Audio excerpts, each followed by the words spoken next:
নমস্কার, সকলকে স্বাগত জানাই আমাদের চ্যানেলে। আপনার দিনটি শুভ হোক এই প্রার্থনা করে আজকের ভিডিওটি শুরু করছি। এই ভিডিওতে আমরা কথা বলবো তুলা রাশির জাতক জাতিকাদের জানুয়ারি মাস 2026 কেমন যাবে। 2026 নতুন একটি বছর আবার শুরু হয়েছে। পুরোনো বছর ফেলে রেখে আমরা নতুনের পথে এগিয়ে চলেছি।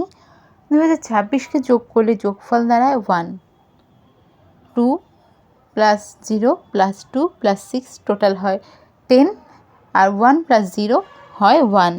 1 অর্থাৎ সূর্য, অর্থাৎ সূর্যের বছর এটা। এই সূর্যের বছরে তুলা রাশির জাতক জাতিকাদের কেমন যাবে সেই বিষয় নিয়ে আজকে কথা বলবো। 1 মানে নতুন করে শুরুরও বছর। 1 থেকে 9 একটা সাইকেল শেষ করে আবার একটা নতুন সাইকেল শুরু হয়েছে। তো এই বছর কিন্তু অনেক নতুন নতুন জিনিস হতে দেখবেন। কোনো জিনিস আবার যেটা ধরুন ছিল না সেটা আবার হবে, এই জিনিসগুলোও দেখবেন। তো চলুন চলে যাওয়া যাক বিস্তারিত আলোচনায়। তুলা রাশি হলো রাশিচক্রের 7তম রাশি। আপনাদের রাশির অধিপতি হলো শুক্র। শুক্র এই সময় কোথায় রয়েছে? আপনাদের 3rd হাউস অর্থাৎ তৃতীয় ঘরে। সাথে রয়েছে মঙ্গল, সূর্য এবং বুধ একত্রে। আপনাদের এই সময় 5ম ঘরে গোচর করছে রাহু, 6ষ্ঠ ঘরে গোচর করছে শনি মহারাজ, 9th হাউস অর্থাৎ 9ম ঘরে রয়েছে গুরু বৃহস্পতি, এবং আপনাদের 11th হাউস অর্থাৎ 11তম ঘরে রয়েছে কেতু। তো সবার প্রথমেই আজকে যে জিনিসটা দেখে নেব সেটা হলো এই জানুয়ারি মাসে আপনাদের স্বাস্থ্য কেমন থাকবে। স্বাস্থ্য দেখা হয় জন্মছকের প্রথম ঘর থেকে, আর আপনাদের প্রথম ঘরের অধিপতি শুক্র কোথায় রয়েছে? আপনাদের 3য় ঘরে। তো স্বাস্থ্যের ব্যাপারে বলতে গেলে যে জিনিসটা লক্ষ্য করা যাচ্ছে প্রথমেই সেটা হলো এই যে মোটামুটি ধরুন 16ই জানুয়ারি আগে পর্যন্ত বা ফার্স্ট হাফ যে জানুয়ারির প্রথম সময়টাতে কিন্তু আপনাদের হেলথের ওপর একটু এফেক্ট পড়বে। এই সময় ধরুন ঠান্ডা লেগে যাওয়ার একটা সমস্যা আপনাদের দেখা দিতে পারে। এছাড়া একটা ইমিউনিটি একটু লো থাকা বা ধরুন টায়ার্ডনেস থাকা, ক্লান্তি লাগা, এই জিনিসগুলো থাকবে। লেজিনেস থাকবে, একটু মাথা ব্যথার প্রবলেম, শোল্ডারের পেইনের প্রবলেম, ব্যাক পেইনের প্রবলেম, এরকম পেইন রিলেটেড কিছু সমস্যা ওই সময় দেখা দিতে পারে। 13ই জানুয়ারির পর যখন শুক্র 3য় ঘর থেকে গোচর করে 4র্থ ঘরে চলে আসবে, তখন হেলথের দিকে অনেকটা এই যে প্রবলেমগুলো আপনি সহ্য করছিলেন বা ঝেলছিলেন সেগুলো কিন্তু অনেকটাই কমে যাবে সেই সময়। আর সেই সময় শুক্রেরও কিছুটা প্রভাব আপনাদের হেলথে পড়বে। এছাড়াও একটা যে আপনাদের লাইফ বা লাইফস্টাইলের উপর কিন্তু একটা শুক্রের প্রভাব ওই 13 তারিখে যখন গোচর করে চলে আসছে তখন পড়বে। কারণ 4th হাউস থেকেও কিন্তু দেখা হয় পৈতৃক সম্পত্তি। তো সেই ঘরে যখন শুক্র আসছে আর শুক্রের ওপর কোনো খারাপ গ্রহের কোনো নেগেটিভ ইম্প্যাক্ট পড়ছে না, তো সেই সময় কিন্তু হ্যাপি থাকা বা হ্যাপিনেস, কোনো কিছু ক্রয় করতে চাইছিলেন সেসব, এবং হেলথের দিক থেকেও কিন্তু বেশ বেনিফিট পাবেন। এই যে প্রবলেমগুলো ফেস করছিলেন ওগুলোর থেকে মুক্তি পাবেন, হেলথ ভালো থাকবে। তবে বাচ্চাটা যদি কোনো মেজর প্রবলেম থাকে সেটা আলাদা, সেটা আপনি জ্যোতিষ বিচার করে দেখিয়ে নিতে পারেন। এছাড়াও ধরুন এডুকেশন রিলেটেড কোনো নতুন জায়গায় যাওয়া, জার্নি হওয়া, নতুন কোনো কোর্সে অ্যাডমিশন নেওয়া, এই জিনিসগুলো কিন্তু আফটার 15th জানুয়ারি আপনারা নিজেদের জন্য করতে পারেন বা লক্ষ্য করবেন এই জিনিসগুলো নিজে থেকেই যেন হয়ে যাচ্ছে। আর এটা 15th জানুয়ারি পরেই মোটামুটি ভালো একটা সময়। অবশ্যই দেখতে পারেন কী জিনিসগুলো আপনারা চাইছেন। এরপর দেখে নেব আপনাদের লাভ রিলেশন কেমন থাকবে, প্রেমের সম্পর্ক।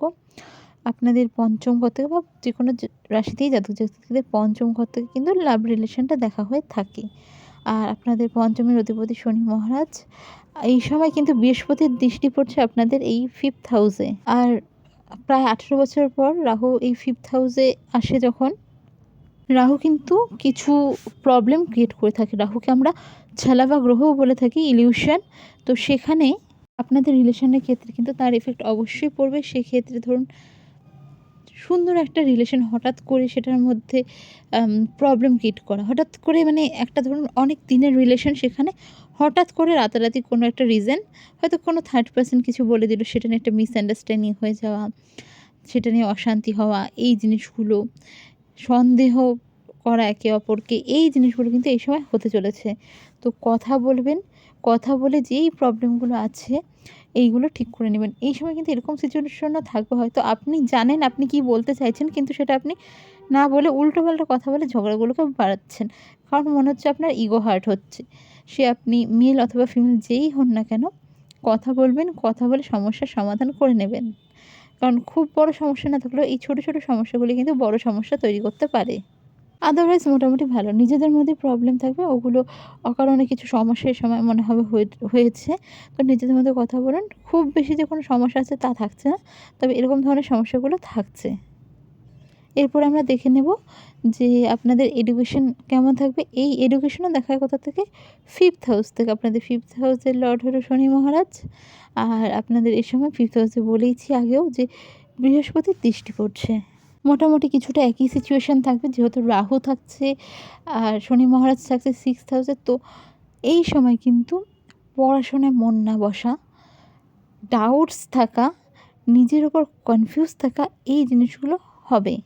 যাদের কম্পিটিটিভ এক্সাম থাকছে বা স্কুল এক্সাম হোক, যে কোনো জিনিসই থাকুক না কেন, এই সময় কিন্তু আপনাকে একটা কনফিউশন দেবে। হয়তো আপনার জানা উত্তর আপনি ভুল করে আসতে পারেন।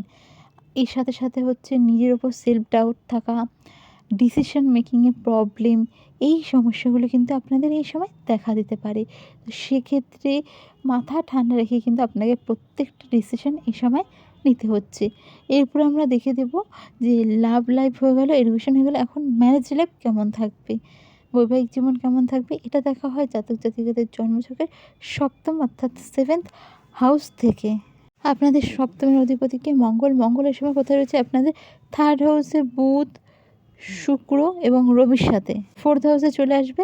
মঙ্গল শুক্র এই সময় একসাথে রয়েছে। তো এই সময় কিন্তু যতদিন পর্যন্ত মোটামুটি ধরুন এই 15-16 তারিখ পর্যন্ত জানুয়ারির, বিবাহিত লাইফ ভীষণ সুন্দর থাকবে। নিজেদের মধ্যে আন্ডারস্ট্যান্ডিং থাকবে, নিজেদের মধ্যে একে অপরকে বোঝার ইচ্ছে থাকবে, নিজেদের মধ্যে ভালো একটা বন্ডিং থাকবে। কিন্তু এই সময় কিন্তু লাইফ পার্টনারের সাথে কোনো রকম ভ্যাকেশন, কোনো রকম ট্যুর ট্রাভেল হওয়ার সম্ভাবনাও থাকছে। এরপর মঙ্গল যখন 4th হাউসে ট্রানজিট করবে, তখন কিন্তু আপনাদের জন্য আরও ভালো প্রপার্টি রিলেটেড কোনো ভালো নিউজ এই সময় আসতে পারে ইনলসদের তরফ থেকে। আপনি যদি মেল হয়ে থাকেন বা ফিমেল হয়ে থাকেন, আপনাদের যে ইনলস সেই তরফ থেকে কিন্তু প্রপার্টি রিলেটেড কোনো রকম ভালো খবর এই সময় আসতে পারে। এছাড়াও এই তুলা রাশির জাতক জাতিকাদের লাইফ পার্টনার যারা রয়েছে তাদের জন্য সময়টা বেশ ভালো। একসাথে কোনো রকম লাক্সারি আইটেম, প্রপার্টি বাই করা, এই জিনিসগুলো কিন্তু এই সময় হতে পারে। এরপরে দেখে নেব এই সময় আপনাদের ভাগ্য কেমন থাকবে। ভাগ্য দেখায় বা জাতক জাতিকার 9th হাউস থেকে। আর 9th হাউসে কে রয়েছে? আপনাদের গুরু রয়েছে এই সময়। ভাগ্যের স্বামী হয় বুধ বা অধিপতি বুধ। কোথায় রয়েছে? আপনাদের 3rd হাউসে। এই সময় কিন্তু ভাগ্য মোটামুটি বেশ ভালোই থাকবে। ধরুন কোনো আটকে থাকা কাজ হয়তো আপনি ভেবেছিলেন হাল ছেড়ে দেবেন, আর সেটা হবে না। তো সেক্ষেত্রে আরেকবার ভেবে নিলেন যে শেষবার লাস্ট চান্স করে দেখে হয়নি, কিন্তু সেক্ষেত্রে সেই কাজগুলো হয়ে যাওয়ার সম্ভাবনা থাকছে। কোনো রকম পৈতৃক সম্পত্তির রিলেটেড খুশির খবর এ সময় পেতে পারেন। যারা কোনো রকম ঝামেলার মধ্যে ছিলেন সেটা লিগ্যাল হতে পারে। তো সেক্ষেত্রে সেই ঝামেলার থেকে মুক্তি পাওয়া, এই ধরনের সমস্যাগুলোর থেকে এ সময় বেরিয়ে আসতে পারবেন। এছাড়া বাড়িতে কোনো রকম মাঙ্গলিক অনুষ্ঠান বা মাঙ্গলিক কাজের সূচনা হতে পারে।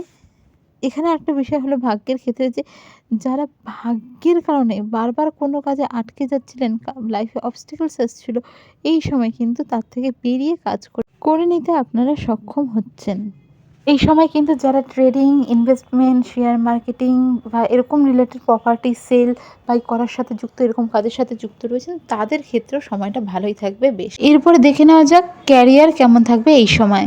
জাতক জাতিকার 10ম ঘর থেকে দেখা হয়ে থাকে কেরিয়ার কেমন থাকবে। আর আপনাদের কেরিয়ারের অধিপতি হলো চন্দ্র। ক্যারিয়ার রিলেটেড বলতে গেলে প্রথম দিকে কাজের ক্ষেত্রে একটা আপনাদের কনফিউশন থাকবে যে আপনি অন্য কিছুতে যাবেন কি না, হয়তো কারো কিছু অপশান থাকবে সুইচ করার। তো এই সময় মনে কিন্তু একটা কনফিউশন থাকবে এই ব্যাপার নিয়ে। এছাড়াও কর্মক্ষেত্র, কাজের জায়গা বা আপনার ধরুন পজিশন, কিছু ক্ষেত্রে কোম্পানি, এইসব জিনিস কিন্তু এই বছর চেঞ্জ হওয়ার সম্ভাবনা থাকছে। তবে মিড জানুয়ারি পর থেকে আস্তে আস্তে এই জিনিসগুলোর থেকে কিন্তু বেরিয়ে আসতে সক্ষম থাকবেন এবং বুঝতে পারবেন আপনার জন্য কোনটা ঠিক রয়েছে। বলা যায় যে ক্যারিয়ার মোটামুটি ভালোই থাকছে। এবার দেখে নেওয়া যাক বিজনেস কেমন থাকছে, বাণিজ্য কেমন থাকছে।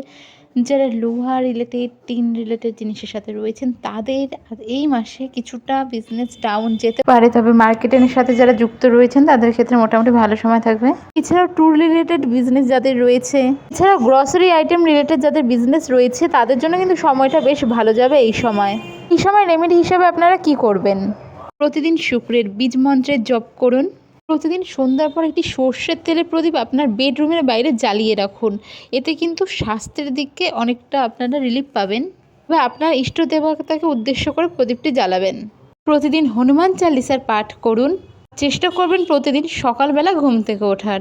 ভিডিওটি যদি ভালো লেগে থাকে অবশ্যই সাবস্ক্রাইব, লাইক, শেয়ার করুন। দেখা হবে অন্য ভিডিওতে। জয় শ্রীকৃষ্ণ, রাধে রাধে।